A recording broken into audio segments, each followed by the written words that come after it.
avoir une analyse complète, il y a des besoins nouveaux qui sont nés et il y a des salaires qui n'ont peut-être pas suffisamment évolué et que c'est à l'arrivée sur la variable d'ajustement qu'est la facture énergétique que souvent on termine par laisser aller, ce qui fait les problèmes que nous connaissons et les 42% de personnes en difficulté aujourd'hui face à cette facture. Et donc quand vous parlez de besoins nouveaux qui apparaissent, vous pensez à quoi par exemple? Je pense à tout l'éthique.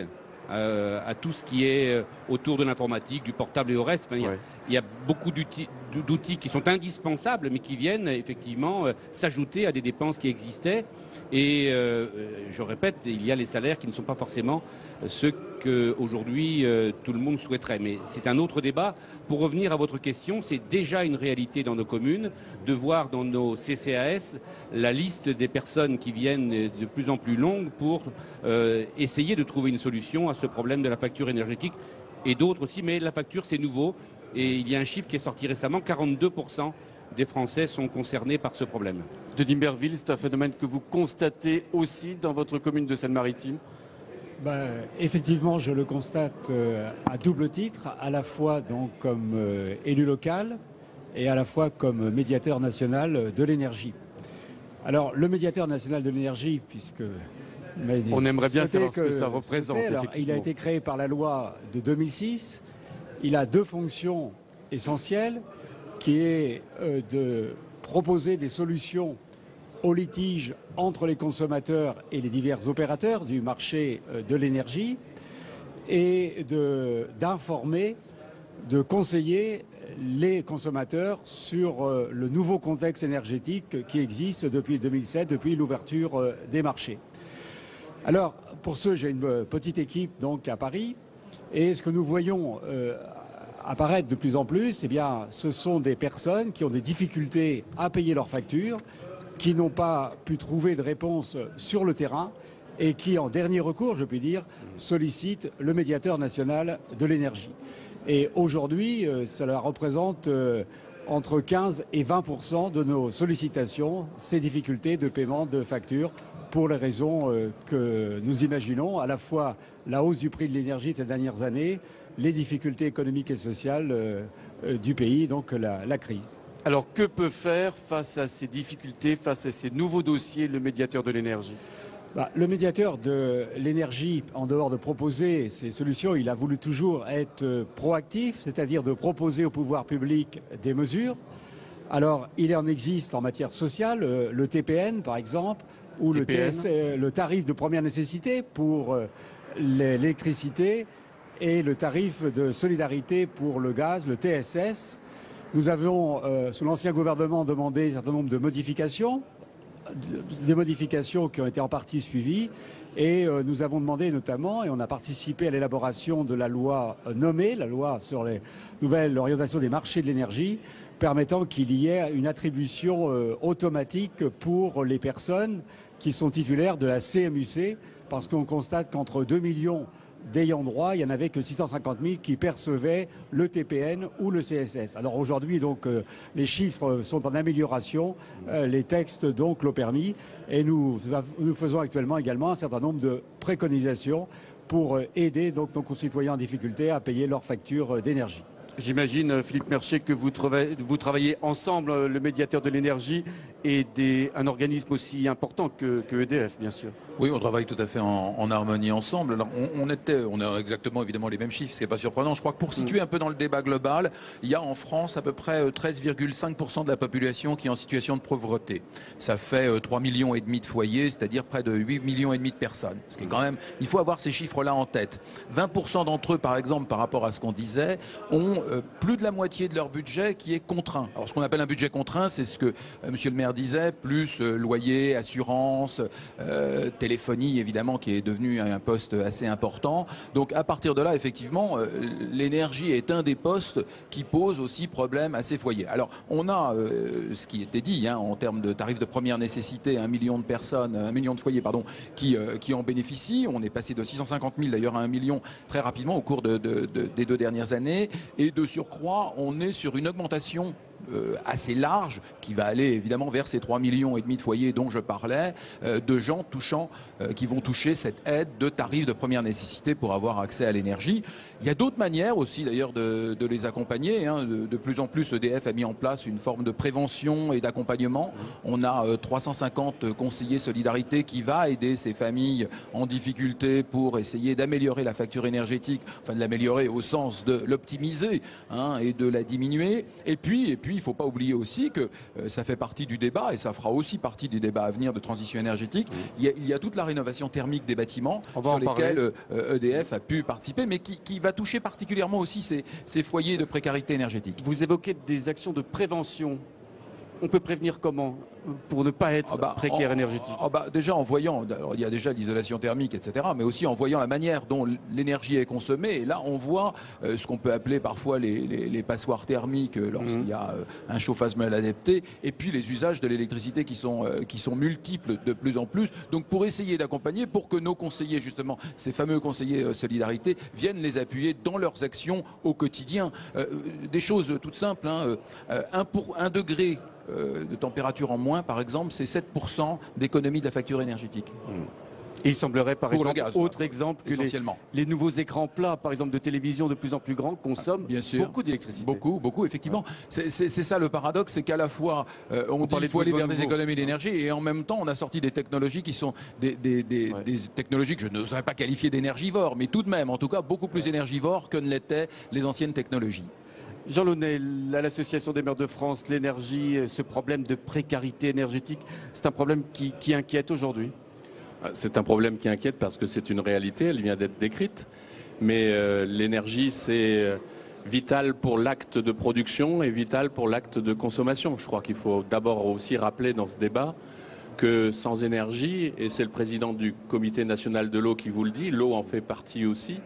Sans énergie, l'activité économique d'un pays, l'activité économique dans l'acte de production, l'acte de consommation, il a été décrit, on ne peut pas faire sans énergie. Donc aujourd'hui, quand on parle de transition énergétique, on est, je crois qu'on peut le dire tous, à la croisée des chemins. Cette croisée des chemins, c'est constater qu'on veut réduire notre consommation, c'est la maîtrise de l'énergie, et en même temps, on vient de le dire, on vient de le constater, tout dans les nouvelles technologies nous pousse à consommer davantage. Donc la question se pose du mix énergétique, la question se pose de savoir à quelle énergie demain on doit recourir, et le débat est très large entre le nucléaire, les énergies renouvelables sur lesquelles il y a des objectifs européens qui sont inscrits, que nous aurons du mal à atteindre, la contradiction qu'on peut décrire aussi dans des comportements qui se réclament tous de l'écologie, entre la continuité écologique d'une part des cours d'eau et puis la difficulté d'augmenter la part de recours à l'énergie hydroélectrique, par exemple. Donc c'est un vaste débat, c'est un débat de société et que l'Association des maires de France ne peut écarter de ces résolutions. Alors comment s'inscrivent aujourd'hui les maires, les élus locaux dans ce très vaste débat que vous venez de décrire, Jean Launay? Mais s'inscrivent dans ce débat parce que la précarité énergétique qui a été décrite, les maires la ressentent parce qu'ils reçoivent leurs concitoyens et ils mesurent les difficultés que représente le poids de la facture énergétique. Pour autant, et il faut le dire aussi, notre facture d'électricité est une des plus faibles en Europe. Je crois qu'il faut aussi faire ce constat. Donc l'évolution que nous avons à maîtriser demain ensemble, c'est une prise de conscience de ces difficultés dans l'acte de consommation, mais de la nécessaire diversification de recours aux sources d'énergie qu'il faut absolument avoir à l'esprit si on veut que nos industries puissent être suffisamment équipées et dotées pour fonctionner.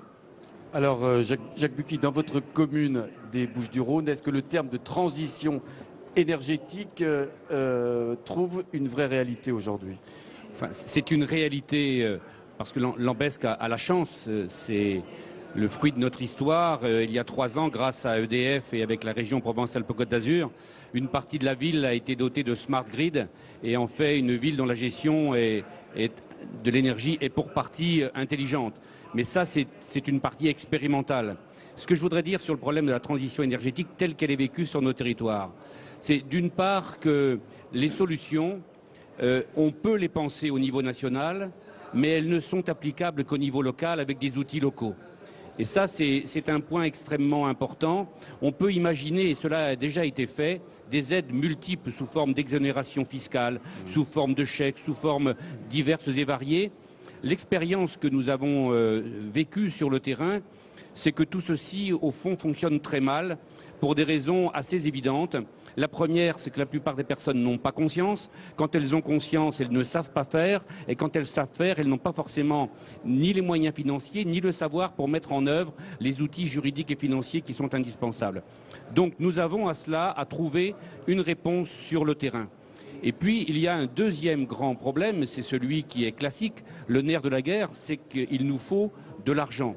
Alors des solutions, on peut en imaginer, mais après, il faut que la loi suive, il faut que l'expérimentation soit possible.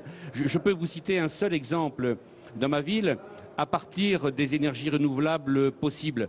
Je raisonne sur des chiffres qui datent un peu, ils sont de 2010, juste avant le moratoire du 3 décembre 2010, quand on pouvait produire des énergies renouvelables à un tarif totalement différent d'aujourd'hui.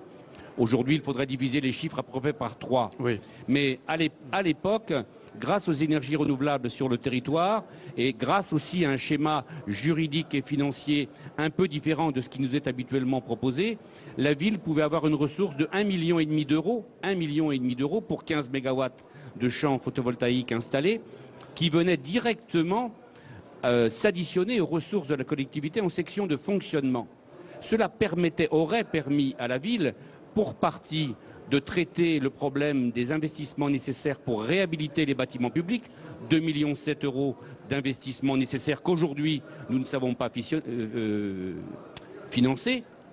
Et nous avions, à l'époque, imaginé pouvoir prendre une partie de cette manne nouvelle pour faire des exonérations de taxes d'habitation afin d'inciter localement des citoyens que nous connaissons, dont nous connaissons l'état des maisons, à travailler. On les aurait simplement accompagnés techniquement parce que ça, c'est indispensable.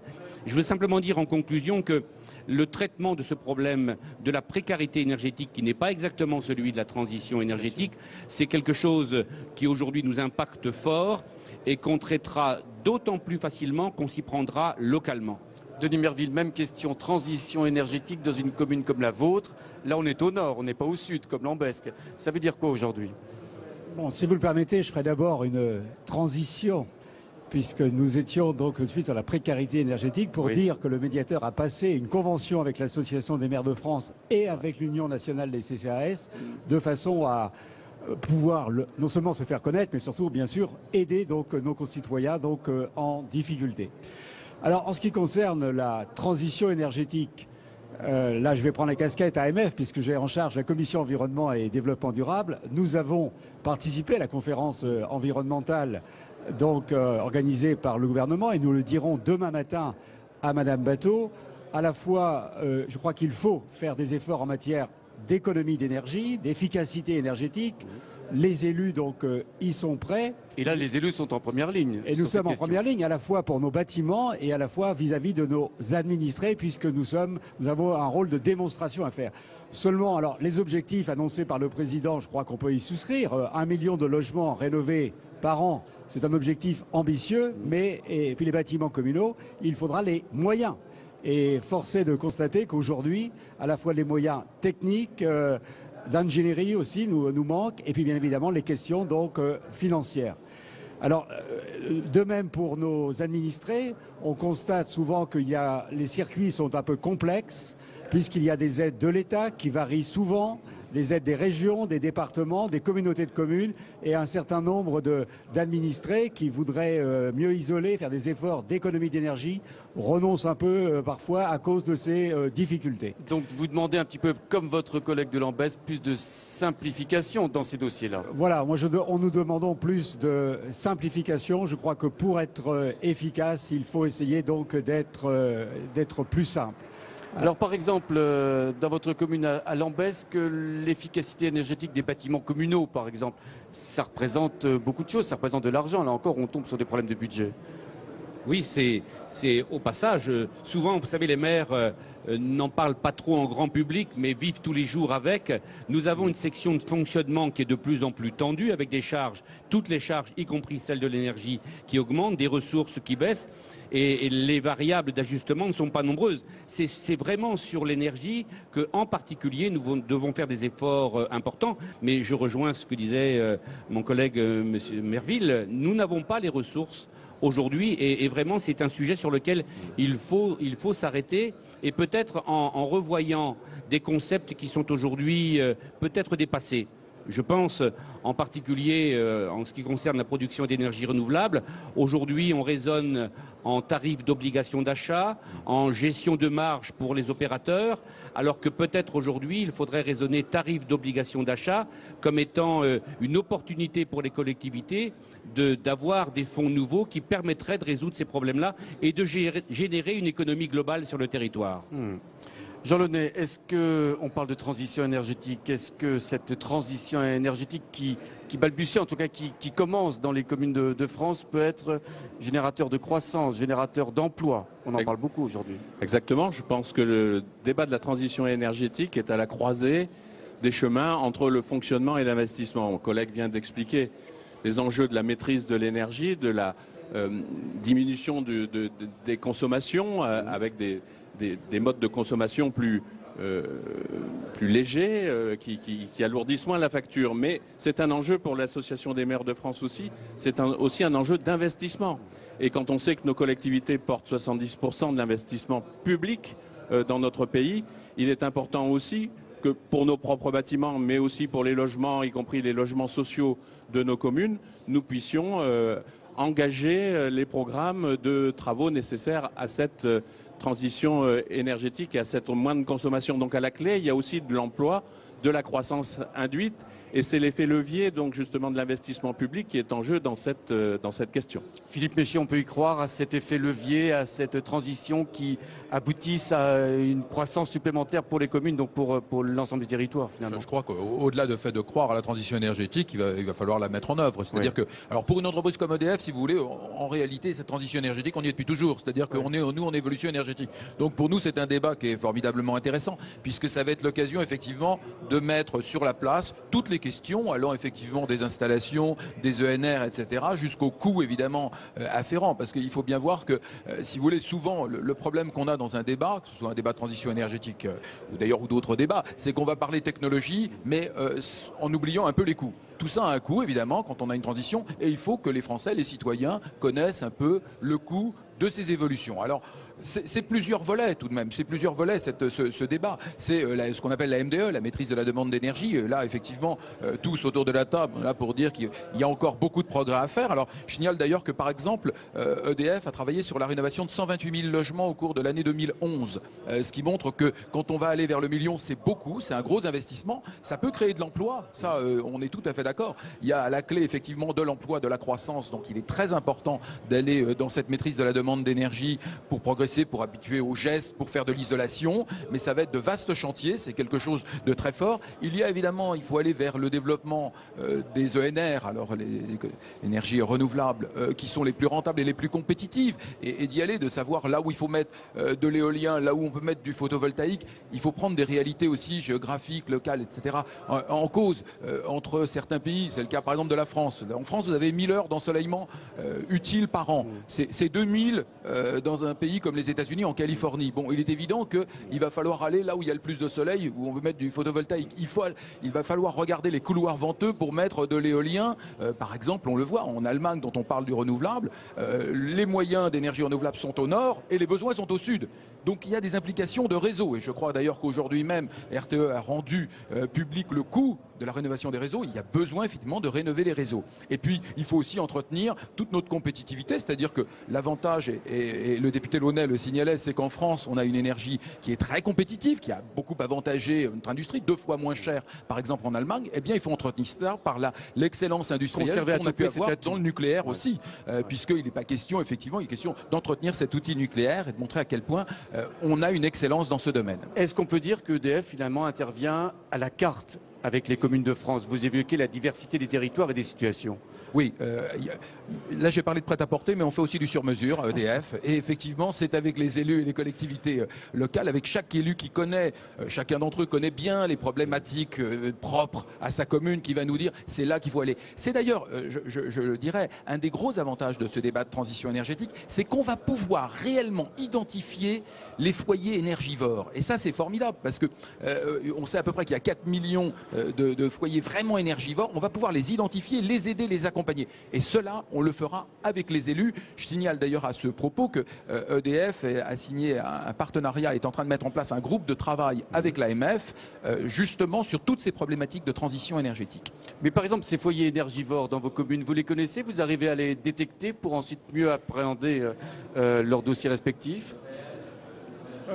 Oui, sur notre communauté de communes, nous avons fait donc une étude thermographique, ce qui permet d'identifier, bon, pas avec une précision extraordinaire, parce que moi je connais... Les déperditions de chaleur de certains appartements, de certaines maisons. Ça permet d'identifier, notamment je suis en périurbain, donc les maisons qui sont énergivores. Oui. Alors il faut un peu corriger, parce que je connais des personnes en difficulté qui ne chauffent que 2 pièces du rez-de-chaussée, et effectivement il n'y a pas de déperdition, puisque au moment où les études ont été faites, ces personnes vivaient, ce qui vivent seuls, sont dans 2 pièces. Ouais. Mais ça nous permet, alors après on les renseigne par les points donc Info Énergie mis en place par l'ADEME avec les collectivités, et j'évoquais tout à l'heure un peu, il y a quand même un écart important, trop important entre les gens qui viennent se renseigner et ceux qui bénéficient des aides, parce qu'il y a tous les parcours administratifs donc à remplir, et souvent, et on l'a vu dans le plan bâtiment Grenelle, ce sont des personnes âgées, notamment donc à la campagne, de petits propriétaires, et faire des démarches auprès de l'État, de la région, du département, ça leur paraît souvent un peu compliqué, donc il faut essayer de simplifier. Jacques Bucchi. Oui, le problème est tellement vaste que dans un premier temps au moins, il est possible de viser assez juste. C'est l'occasion de dire que l'ensemble des lotissements construits entre les années 60 et 75-80 sont, comme le disait M. Michel, les passoires énergétiques de demain. Et c'est là que se situent les principaux problèmes pour les années qui viennent. Surtout quand on se rappelle, je ne sais si on l'a dit, mais aujourd'hui tout le monde s'accorde à le dire, d'ici 2020, le coût de l'énergie devrait augmenter de 60%. Et donc, pour ce qui concerne notre région, chacune imagine sa solution. Nous, actuellement, nous travaillons sur des maisons modèles. Quand dans un lotissement, il y en a 200, on en prend une. Alors ça ressemble à quoi une maison modèle? C'est la maison qui ressemble à toutes les autres dans un lotissement, oui. mais dont on connaît, après un audit précis, après des analyses de travaux et après une analyse du montage financier, dont on sait exactement ce qu'il va falloir faire pour les remettre à niveau aujourd'hui. Et ainsi, une maison étant faite modèle pour toutes les autres, les administrés vont pouvoir s'inspirer de cette expérience-là. Mais ça, c'est un travail de longue haleine. C'est de toute façon un travail de longue haleine, parce que nous avons à travailler sur des registres qui sont complexes. Premièrement, l'individu lui-même, le comportement, la conscience. Il faut que culturellement, il y ait des messages qui passent. Et puis le deuxième volet que nous avons beaucoup évoqué préalablement, c'est celui des finances, qui aujourd'hui nous manque. Et je voudrais dire sur ce point que l'énergie, c'est quelque chose qui autrefois était simple, produire et consommer. Aujourd'hui, ça devient complexe. C'est une politique qui est transverse au logement, transverse à l'aménagement, transverse à beaucoup de politiques qui sont dans nos communes. Et donc, on a beaucoup de mal à comprendre ça. Et c'est complexe, donc il va falloir du temps pour mettre en œuvre des solutions. Mais des solutions, il en existe. C'est ça qui est important. Il faut simplement que nous tous, les élus et ceux qui nous accompagnent, jouent un rôle important auprès des acteurs, c'est-à-dire nos administrés qui sont concernés. Et souvent, ces solutions, vous en êtes l'illustration, elles viennent des territoires, elles viennent des communes où s'expérimentent des choses. Ça, c'est notre conviction, mais c'est une conviction qui aujourd'hui, s'impose d'autant plus que le mode de fonctionnement de l'énergie va obligatoirement changer. Hier, on était dans des gestions de l'énergie en stock sur le plan national, avec des grands outils de production. Et demain, nous allons de plus en plus produire localement, avec cette caractéristique qui impose effectivement la localisation. Je ne citerai qu'un seul exemple. Nous ne ferons pas les mêmes énergies renouvelables en Provence-Alpes-Côte d'Azur avec du soleil, du vent et de l'eau que nous le ferons dans les Ardennes avec certes de beaux paysages, mais de la pluie et du bois. Donc nous aurons à penser des territoires nouveaux avec des formes d'énergie nouvelles. Philippe Méchet, un chiffre qui vient d'être dit sur ce plateau, plus 60% des prix de l'énergie à échéance de 20 ans, c'est un chiffre que vous confirmez? Écoutez, non, mais moi, non, je confirme pas parce qu'il y a des études à porter, mais enfin, je prends acte effectivement de ce qui est dit. Ce qui est sûr, c'est que par rapport à tout le discours qu'on a pu dire, par exemple, y compris sur les énergies renouvelables, sur le coût, aujourd'hui, il y a ce qu'on appelle la CSPE, que connaît parfaitement M. Launay, et où il a permis effectivement qu'on arrête un peu un mouvement de croissance, où il y a 5 milliards qui sont dans ce poste, qui autrefois comprenaient à la fois la précarité, le tarif de première nécessité, la péréquation tarifaire, c'est pour que tous les Français paient le même tarif, et le développement des énergies renouvelables. Aujourd'hui, il est très largement et majoritairement pris par le financement des énergies renouvelables, et on est à 5 milliards qui ne sont pas financés, qui sont aujourd'hui payés par EDF. C'est beaucoup, 5 milliards, même pour une entreprise. C'est énorme, je l'admets, et dont EDF devrait récupérer ces 5 milliards au fil du temps, mais qui ne cesse d'augmenter. Donc évidemment, il y a une nécessité, et vous avez tout à fait raison autour de la table de le dire, qu'il faut regarder ce mouvement pour ne pas aller vers une situation où l'énergie ne pourrait qu'augmenter très fortement pour compenser ce phénomène. Donc une chose est sûre, même en cas de transition énergétique, les prix augmenteraient, en particulier pour les consommateurs. Je crois que ça vaut pour absolument toutes les industries et tout ce qui est nécessaire. Il n'y a pas que l'énergie. Je veux dire, d'ailleurs, il n'y aurait pas de raison que l'énergie reste stable par rapport au reste. En particulier, comme il a été dit autour de la table, on a tout de même l'énergie la moins chère d'Europe, 40% en moyenne moins chère que dans le reste de l'Europe et moitié prix par rapport à l'Allemagne. Un atout économique majeur, vous le soulignez tout à l'heure. Jean Launay, quelle est aujourd'hui la priorité des maires en la matière? On voit la complexité du sujet en matière énergétique aujourd'hui. Je pense que les maires ont conscience que l'énergie est un enjeu global et qu'on peut y trouver des solutions locales. Mon collègue vient de le dire, je crois qu'il est très important dans la diversification des modes de consommation énergétique, dans la configuration de ce mix que nous recherchons. Il faut aussi peut-être, j'emploie abusivement le terme, retrouver des circuits courts. Peut-être bien adapter la solution de consommation à la facilité à trouver la satisfaction du besoin de consommation localement. Je pense que la recherche et le développement doivent être le moteur de ce nouvel acte de croissance autour de l'énergie, parce que l'énergie est vitale. J'évoquerai la méthanisation, la biomasse. Il y a certainement dans ces domaines-là aussi beaucoup de recherche et de développement à mener pour trouver des solutions plus locales, mais qui participeront globalement à un nouvel équilibre qui est à trouver. C'est ça la transition énergétique. Et je vois Philippe Méchet qui acquiesce aux propos de Jean Launay. Effectivement, on retrouve là les solutions extrêmement pointues, extrêmement locales. Et sur le lien entre EDF et les collectivités locales, à essayer d'étudier avec les collectivités locales, en particulier, on parlait justement de la biomasse ou de la méthanisation, où on doit accompagner ces collectivités pour s'approprier ces moyens de production et les adapter au terrain. Donc là, c'est le travail d'EDF, en compagnie effectivement des collectivités, de voir ce qui est le mieux adapté au territoire. Allez, faisons un rêve pour terminer. Là, je me tourne vers nos deux élus, nos deux maires qui sont sur notre plateau. Est-ce que vous rêvez un jour, monsieur le maire de Lambesc, d'avoir une commune autonome en matière énergétique? Est-ce que c'est pensable? Est-ce que c'est possible? J'en rêve et je n'en rêve pas. Oui. D'abord, je n'en rêve pas parce qu'il ne faut jamais oublier que consommer est une chose, produire pour consommer en est une autre, mais avoir la sécurité de l'alimentation, c'est encore plus important. Et ça, nous ne le ferons jamais sans la maison EDF. Donc, à ce titre-là, les choses sont claires. Mais par contre, effectivement, nous pouvons viser à produire de l'énergie sur nos territoires et à accompagner nos concitoyens pour qu'ils en consomment le moins possible, avec peut-être entre les deux l'espoir sur ce qui restera de revendre cette énergie et d'avoir des ressources pour nos collectivités locales. Voilà. En tout cas, Denis Merville, en tant que médiateur de l'énergie, je pense que vous avez du pain sur la planche pour les années à venir. Nous avons effectivement donc du travail. Pour le reste, je souscris en tant que maire. On ne peut pas penser non plus l'autonomie. Moi, j'ai fait un éco-hameau avec une vingtaine de pavillons, donc à basse consommation énergétique, à ossature bois, etc.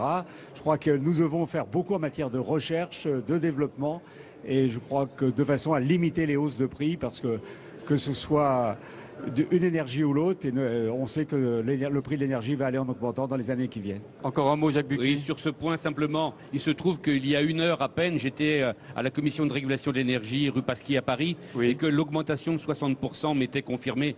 Donc je redis 60% d'ici 2020, 30% d'ici 2017. Un chiffre extrêmement intéressant. On a commencé par l'hiver, on va terminer par l'hiver qui approche. Philippe Méchet, il n'y aura pas de coupure d'électricité. Apparemment, EDF fait tout le nécessaire pour que les moyens de pointe puissent servir. Vous savez que c'est un moment important. C'est d'ailleurs, mais c'est important votre remarque, parce que souvent on nous dit, mais pourquoi EDF s'intéresse tant à l'efficacité énergétique? Pourquoi elle va vers moins de demandes? Alors qu'on dit que quelqu'un qui produit devrait aller vers plus de demandes. Alors, je vous explique en 2 mots, simplement, c'est que quand on est à peu près autour de 45 € le mégawatt pour la production, au moment où il y a la pointe où on a besoin d'importer, et là ça nous coûte 110 ce qu'on va revendre autour de 40. Donc évidemment, notre intérêt aussi à nous, c'est de limiter ces importations et donc de réduire la demande. Voilà, je caricature un peu, mais c'est ce besoin. Merci beaucoup, messieurs, d'avoir été avec nous ce matin pour parler de l'énergie. De l'énergie, on en reparlera encore demain. Il y a un atelier spécialisé sur cette question ici au Congrès des maires de France. Une annonce de François Hollande, je vous en parlais tout à l'heure, qui a soulagé bon nombre d'élus locaux, bon nombre de maires hier. Le président qui souhaite étaler, sinon reporter, le mot n'a pas été vraiment prononcé, cette fameuse réforme sur l'école jusqu'en 2014. On en parle dans quelques instants avec nos invités, mais je vous pose tout de suite